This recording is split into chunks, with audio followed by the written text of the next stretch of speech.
can't think, I can't pay attention, I can't do it anymore. I don't want to look at another flashcard. I don't want to type another word on my computer. I don't want to write down another note. Where is my motivation? Why can't I pay attention to this thing that's really important? Does this sound familiar? Because this happens to me all the time. Sometimes it seems almost impossible to start working, typing in that first word in the Word document, flipping over the first flashcard. It seems almost as doable as like pushing over a building, and really only Superman and Hulk can do that. Not me. A lot of times I just don't have focus, and I want a magical ray of light to come down and inspire me. But usually no magical ray of light comes. But one day I was studying and I found a sliver of hope, a sliver of focus, and I wondered, where did this come from? Why can I focus now all of a sudden? And it wasn't from where I expected. In this video, I'll tell you exactly what I figured out, but unfortunately I learned that none of this is a quick fix. These are hard fixes. So here is why you can't focus. Reason number one, and the most important reason you can't focus, is you don't care. So the first question I want you to answer is why? The number one reason I would lose focus on what I was working on is I just didn't care about what I was working on. I find a lot of times I'm doing things just because I have to do them, but really, is I have to do them a good motivation? Is that gonna be a good reason for me to have laser focus? Probably not. Whatever you are working on, you need to be that annoying kid in the background when you were growing up that says, why? Why?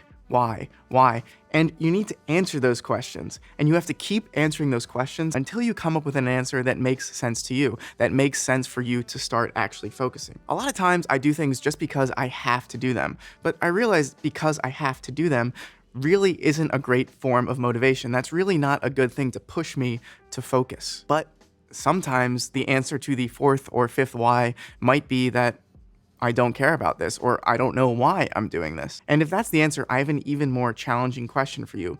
Why are you still doing it? What would happen if you stopped doing it? What would happen if you quit? Now, I'll give you an example of something I was doing that I should have asked why much sooner. When I was in college, I was studying biomedical engineering, and I was also on the pre-med track. Now, while I was on this pre-med track, I also wanted to do some research because I heard that, you need to do research to get into medical school. And I was committing tons and tons of hours in an already pretty busy week to doing this bench work, to doing this lab work. And I learned some cool things about HIV and AIDS because that was the research I was doing, but really, I should have asked myself sooner, why am I doing this? Now, if I ask myself why, initially I might answer, because other pre-med students do it. That's what everyone does. But then if I ask myself why again, maybe I'll say, oh, because they want to be doctors. Then I'll say, well, why am I doing it? Well, I want to become a doctor. But then if I keep kind of digging around in that train of thought, I'll realize that, wait a second, I'm not interested in coming up with a medical breakthrough or discovering some new scientific phenomenon. Really, I'm just interested in getting into med school because I want to be a doctor more than anything else in the world. That's the only really reason I was doing it. And if I answered that question sooner, I probably could have left and should have left that position much sooner, because I already checked the checkbox off that you need for medical school. And unfortunately, a lot of these things for medical school are just checkboxes. So the question I have for you is, what are you working on? Why are you working on it? Why? So the next thing I want to talk about is the vampire test. After answering why, the next step is to figure out, okay, what activities are taking energy away from me and what activities are giving me energy? So after you do a certain activity, does that make you feel more motivated and more energetic? Or after you do a certain activity, does that make you feel more tired, more drained, like you need to refresh? Be careful here. For example, scripting and recording this video right here feels like hard work. And it is hard work, but it gives me energy. Going for a gym session, going for a run, or playing soccer, again, that's hard physical work, but it gives me energy. And you can see how extremely personal this is. Again, playing video games, watching TV for me, those are very easy activities, but they take energy away from me. When I was a lifeguard in high school, this was a really easy thing. I'd just sit there and watch people, but I found it would take energy away from me. When I swam in high school, that was a physically energetic activity, and that took energy away from me because I just hated it so much. I hated swimming. Sitting inside all day drains me. Being outside in nature gives me energy. So you need to really take an analysis of your life, figure out what gives you energy and what takes energy away from you. And I can't really tell you any more than that because it's a really personal thing. Furthermore, the net negative or net positive energy things act like a positive or negative feedback loop. If you keep doing the negative energy things, eventually you'll crumble down to zero. If you focus on the high energy activities, that will give you energy to do more high energy activities, and this positive feedback loop will let you go to infinity and beyond. And as a quick side note, this energy analysis activity is a really great way to figure out what you want to do in life. Pay close attention to whatever you obsess over. What are you a natural at? What do people tell you you are good at? What do you think about at work? What do you do after work? When you can't focus, one main reason might be because you just don't care. Then once you figure out if you care or not, figure out if this activity is a high energy or low energy activity. And by that, I mean after you finish doing it, does it take energy away from you or give you energy? Have a good answer to why and do the activities that give you energy. The focus will follow.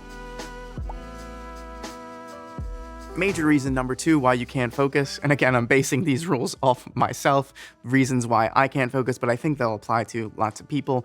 Well, reason number 2 you can't focus is because your life is out of order. Now, you can have the noblest of goal. This can be the highest energy activity, but if your life is out of order, you won't be able to focus on this thing. The third law of thermodynamics says that entropy will always increase, and this is just a fancy way of saying randomness will always increase. It is much more likely for something to be in high disorder than in low disorder. It takes putting a lot of work into a system to decrease the disorder or increase the order. I find it extremely hard to focus when my life is out of order. But we're being very general here. Let's talk about some specific things. So the first thing you must fix is a medical disorder. You could have insomnia. You could have pneumonia or a chest infection. You could have a clinically significant psychiatric disorder.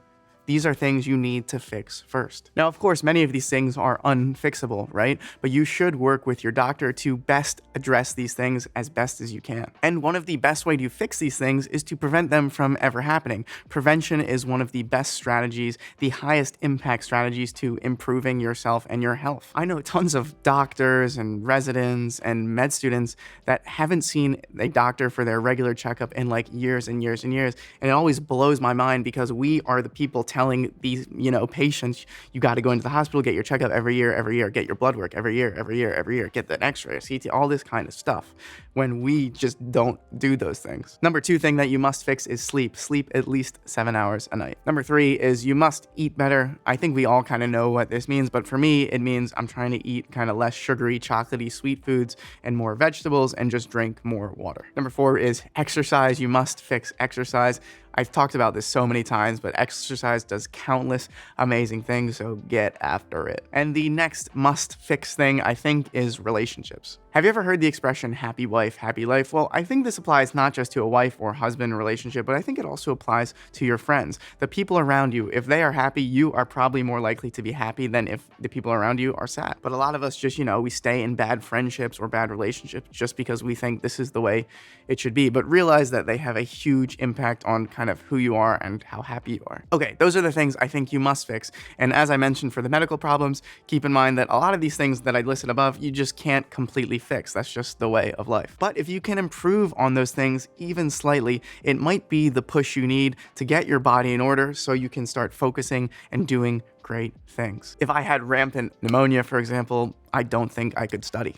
It would be one of the first things I want to fix. Okay, now I have another list of things that I think are easier things that you should fix to get your life in order. Remember, the previous list was things that I think you absolutely have to, you must fix. This is a list of things that I think you should probably fix. So the first thing I would fix is mindfulness. Meditation and a gratitude practice is a great place to start. The next thing I would fix is clutter. That means your fridge. That means your phone. That means your wallet. That means your car. That means the clothes in your closet. Remove about 80% of things. Trust me, you can do that. A couple other things, social media, stop comparing yourself to others. TV and video games, this is really personal for me, but you probably don't need to watch that much TV. You probably don't need to play that many video games. The next thing I would fix is nature time. Try to get at least 120 minutes in nature every week. The next thing I would fix is finances. Try and get those in order because those are great forms of stress.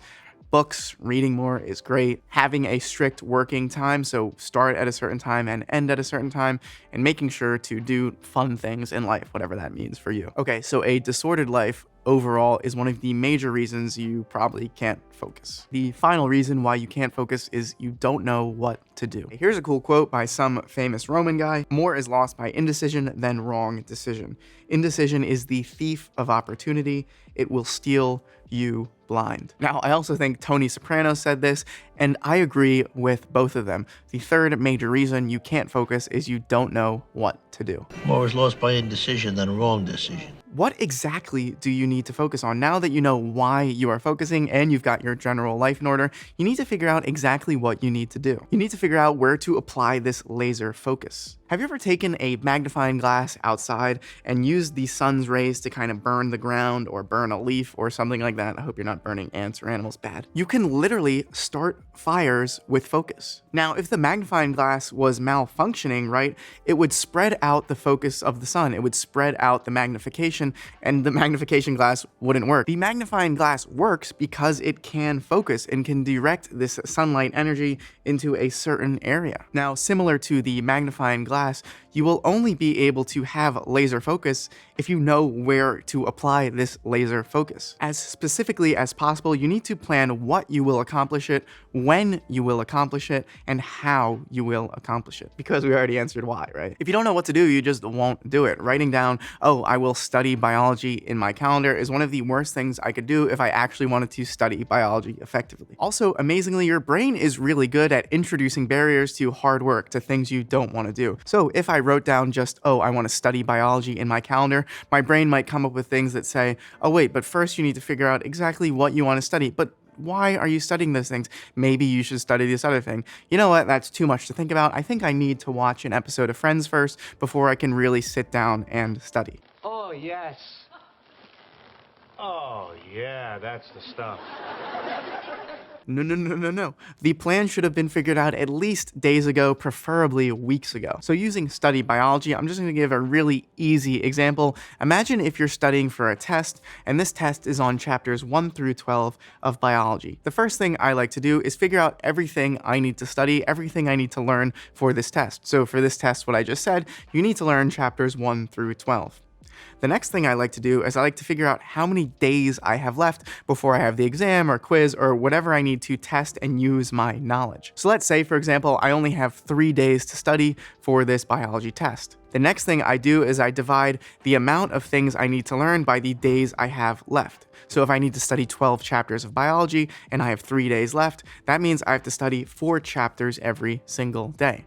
So I'll write on my calendar, okay, this time during the day, because I also like to say what time during the day I'm going to study. I'm going to study chapters 1 through 2, and then 2 through 3, and then 3 through 4. Now, of course, this is a oversimplification because you should probably be doing flashcards and you should probably be doing practice questions as well, but this is just an example of what I would do if all I had to do was study chapters 1 through 12 in biology for this fake examination. So the third reason you can't focus is you just don't know what to do. Figure out exactly how, what, and when you are going to do this work. So putting it all together, how do you achieve great laser focus? Well, you need to answer these 3 questions. Number 1, why are you doing it? Number 2, is my life in order? And number 3, what specifically do I need to accomplish? Address those questions thoroughly, and I promise amazing super laser focus is around the corner. Those are the broad strokes, the major outline, I would say, for having super duper awesome focus.